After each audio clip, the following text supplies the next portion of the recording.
Welcome to the Learning Pines YouTube. We hope this video helps. You start by opening Instagram and creating a story. This puts you in the right editor quickly. Once done, tap Gallery and pick the first photo you want to use. This becomes your base layer. Make sure to position or scale it now, because subsequent steps build on that placement. Use the sticker tool or the pen briefly to anchor composition points.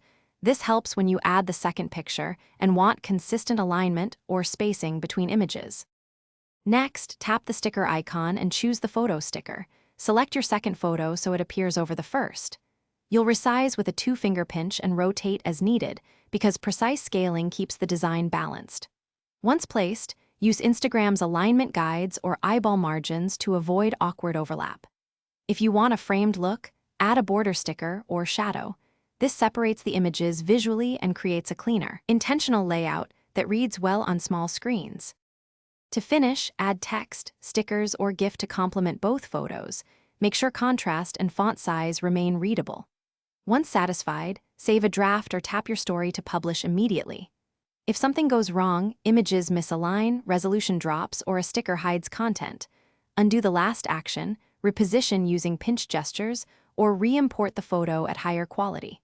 And if layering fails, export the composition as one image from a third-party app. Then upload that single image as your story. Thanks for watching. Consider subscribing if we helped you.